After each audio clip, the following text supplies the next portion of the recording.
Hey guys, Thunder E here, and we are back with another professional camera review of the Huawei P30 Pro. And I'm sorry it's taking this long to do this video. Just blame me, not Marian here.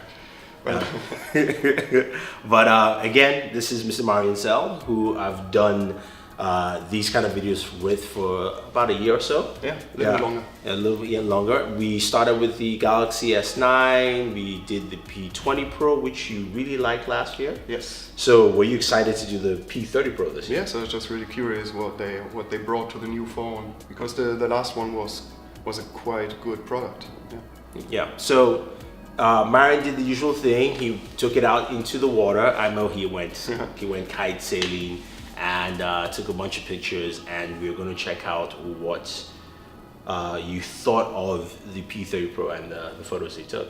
Let's do it. All right. Here we go. We're starting this time with the portrait mode. So usually, maybe you remember, I have a little mixed relationship with the portrait mode, and most of the times I'm not a big fan of this mode. But here on this phone, for the first time, it felt like it's pretty well achieved actually. So the phone has 4 lenses on the back side. There's a wide angle, a regular lens, and the tele lens, which is periscopic. And there is a Z lens, that is the lens that's dedicated to calculating the depth of the portrait mode shots. So in this particular case, you see the image of my friend Tabish. He's obviously sharp, and the lines of his kite are getting more and more unsharp towards the horizon, which is really nice. As usual, foreground pretty sharp, but that's okay. The corners around him are, for the first time actually, I think are really blending into the background in a nice manner. So there are a few digital artifacts, but that seems to be acceptable. Generally, it's a pretty well achieved portrait mode. Same here with my friend Prashemek, who's obviously super stoked. And look how the unsharpness of the background kind of actually nicely stops at shoulder and neck and hat. It's pretty good. Another one of my friend Prashemek, and our usual go-to model, and it's so much fun. Like, the portrait mode really does some cool things. I, for the first time, think that it's fun to play with this mode. And here we're comparing a RAW file to a JPEG in a backlit environment. And I remember in particular how the iPhone X as well as the Samsung did a really good job at backlit environments. I think the iPhone was actually my favorite. And the Huawei P20 had, when I first used it, had some very screaming candy-like color environments, and everything tried to look super happy. But it seemed like Huawei tamed their color spectrum, or tamed their color environment down a lot. So the JPEGs come in pretty color accurate, which is of course not a bad thing. But I guess if you would compare this now to a shot with the iPhone or the Samsung, you might initially be a little bit underwhelmed by the file you get out of the Huawei. But I wanted to show you one thing here, that is, because it's backlit and the Huawei does not really try to get too much HDR going on in the back in the dark, for example. I wanted to show you what happens if I try in the JPEG to push the shadows, and there is not a lot left. So it's definitely a good idea to shoot RAW, as well as maybe you recognize how sharpened this image looks now in JPEG. Comparing to RAW, this looks like a pretty neat file, and I can start pushing the shadows, and you get a lot of texture in the dark wetsuit of Tabish. So it's pretty useful in this particular environment, backlit environment, to shoot RAW. But I'm going to go into a tricky part of the RAW file in just a minute. Maybe you see how this file looks a little bit green compared to the JPEG, which looks much more neutral. Here we go. I did some action shots with Huawei with a long lens, which is great, because so they do something very clever with this phone. There's a periscopic lens inside the housing, which means that there is basically what you see when you look at the back of the phone is you see a mirror, and the lens is sitting inside the housing with optical elements, and it's being reflected through the mirror. So basically that gives you a longer optical element hidden under the surface of the phone, which is a very clever way of dealing with keeping the phone flat on the one hand, but having a great lens on the other hand. So, but the reason why I want to show you these photos, because I did a series of raw action photos in the ocean, and the long lens has a very hard time to getting the focus right. It is when you click on the screen and you tell it what to focus on, then it works, but it's very slow. As well as the phone requests you to hold the phone stable after a long lens shot has been taken, just to do some sharpening, and some software things are happening there. I don't know exactly what it is, to be honest. So I've got this shot here, which is accidentally in focus, and it's awesome because you even see Przemek's face, and it's not screaming. You can basically use this shot and put curves on it and do anything you want to it. But all the other shots here are basically out of focus. And the Huawei, the long lens, has a tendency to attempt to focus into the sky when there's an obvious subject in the foreground. So maybe that's a software thing they can ameliorate. Okay, and because I had a hard time getting the focus right at action shots with a long lens, I switched to the normal photo mode, which allows me to do burst shots. So here you go. This is pretty amazing. The burst is really, really cool. And you just hold the camera at your body, hit the button, and every photo is a pretty high resolution, great file. So this made me very happy, and this made my friend, of course, very happy. He was like having one of the waves of his life. Like, look at this. So the burst mode is really cool and fun. Just get the focus right. So the regular lens of the Huawei shoots 40 megapixel files if you want that. And I wanted to show you quickly one big thing about shooting with small sensors. So the center is in focus, and it's actually impressively sharp. You get lots of sand grains. Every little sand grain has its own details. That's amazing. But you lose the focus towards the edges of the frame, and you have a really, really drastic fall off of sharpness. And this is an environment where it's very obvious that you are operating a very strong sensor that is very small. Like a point-and-shoot camera would make a huge difference on this one. It would be much, much sharper towards the edges. But well, on the other hand, maybe when you're in a sandstorm at the beach, you don't want to carry a nice point-and-shoot camera around with you, so therefore I'm glad that I had a Huawei on me. And finally, and probably very important, is the night mode, because it's quite impressive what you can do with this camera. Samsung and Google are also working on their night modes, so this is like a big trend, and for a good reason, because I am very impressed what you can do with this phone when you're just walking through the streets at night, or when you're in a bar or in a dark place. Typically, if you try to take photos like this, you would probably need to bring a tripod, and you have to put my DSLR, for example. I would have to put it down, I would have to put it on the tripod and then shoot a 10-second exposure.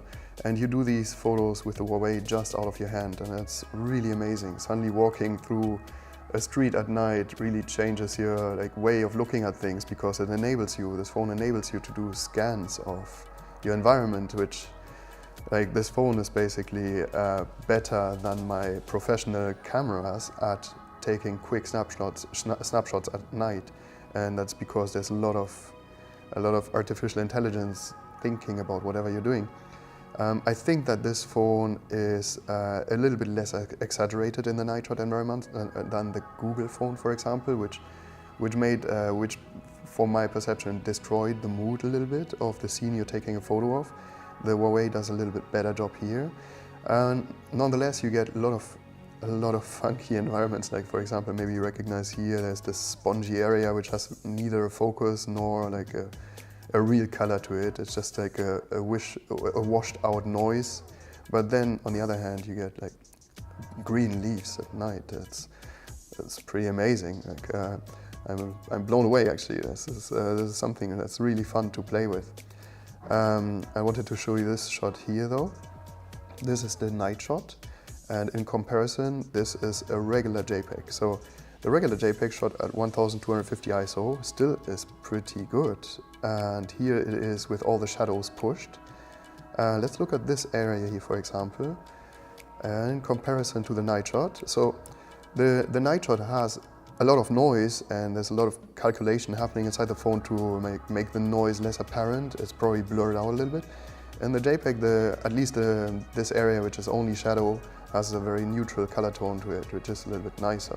But well, depending on what you want to use these images for, the night mode is really fun to play with and definitely great files to send to your friends or like to do quick snapshots outside on the street with your friends. There's a decent amount of detail to it, but it stops looking like a real photograph. It looks a little bit more like a painting to my eyes. So what else did you like? Actually, so we've tested two phones that also had wide-angle lenses as of right now, or even ultra-wide-angle. And as of right now, those lenses were relying on a small f-stop to cover the whole depth of field instead of having active focus. Okay. The Huawei actually has a focusing wide-angle lens. So the quality of the files is going to turn out a little bit better than on a phone that just relies on a small f-stop to cover the whole depth of field. So you can even like isolate with a wide angle lens, you can even isolate an object in the foreground from a slightly more blurry background, and that's actually pretty neat. And the other thing that I really liked was that the phone, if you were taking photos on a long lens, like in my case I was standing in the water, kite surfer's coming, I'm taking photos and then I'm waiting for a minute. The phone falls asleep, and when I wake it up, it goes instantly back to the previously used mode, which is very useful because you don't have to like go through your camera whenever the action is coming back at you. You're just ready. That's great. One big advantage to the Samsung I want to say is that it also has the round edges. So when I was holding the Samsung in my hand, my fingertips always interfered with whatever I remember that. I was trying to do. So sometimes it switched modes for me. The Huawei doesn't do this, so that's a big benefit for me at least. Great thing about this phone is the lenses. There's like a long lens inside, which is really, really strong, and it's lying inside the body of the phone sideways, and then there's the mirror to reflect the light. So the phone remains very flat, but still has optical elements to a long lens, which is great. Then there is a wide-angle lens, which is always fun to play with.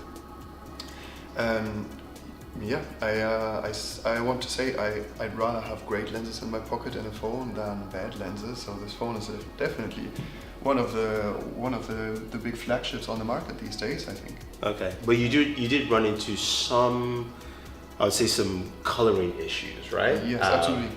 So the interesting thing is the regular lens, the normal lens, uses a RYYB sensor, so it doesn't have a green. It doesn't receive the color green anymore, it receives twice yellow, and which is great because you get 40% more light into your sensor basically. On the other hand, Huawei leaves you behind with a problem. Like when you're shooting RAW files, they come in also very green. And now you can choose between buying yourself a color card, which is about $80 to $130, and putting it into all of your RAW file frames just to get like color calibration. Or you have to use one of those to create a profile that you can then basically paste on all your incoming RAW files. But that's where things become very techy. Seems like Huawei left us alone with not really giving us an easy solution to fix the colors. They're coming in very, very green. Actually, a red flower suddenly as a RAW file looks orange and not red, or like an orange car looks, like yellow instead of orange. Yeah. It's kind of funky, but it's obviously not what you want. On the other hand, the JPEG files come in pretty color accurate. Yeah, I think it's something that if whatever profiles that Huawei is using to calculate on the JPEG, they should provide that at least so that in Adobe or something like that you can actually use to edit, because that would be an easier process for people using RAW files. Yeah. All right, cool. So it sounds like you really enjoyed this camera. Yeah, I did actually. Yeah. It was fun to play with. It's a great little tool to have in your pocket. Okay. All right. So far this year, I know we've only done two. Yeah. But is this more to your liking so far this year? Yeah, of course. Yeah, especially like having a serious long lens in your pocket. Of course, it's always like the best camera is always the one that you have on you, and I sometimes struggle with bringing a DSLR to the beach, for example. So therefore, I can take some cool snapshots with a cell phone. Like it's a good replacement for me. Cool. All right, guys, there you have it. You've heard it from Marian. He likes the P30 Pro. There's some issues that he would like to see sorted out. Yeah. Hopefully, Huawei can sort it out with the Mate 30 Pro coming out later this year. We'll see what happens with that. But if you want to check out and follow Marian himself, I have links for his social media. He's an excellent photographer. I mean, he does fantastic stuff. So definitely check it out and follow him on Instagram. I'll have a link for his Instagram channel there as well. Otherwise, thank you very much. I appreciate you guys watching. Again, sorry this was late. You know, things happen. But till next time, hopefully you enjoy this, and thank you. See you next time.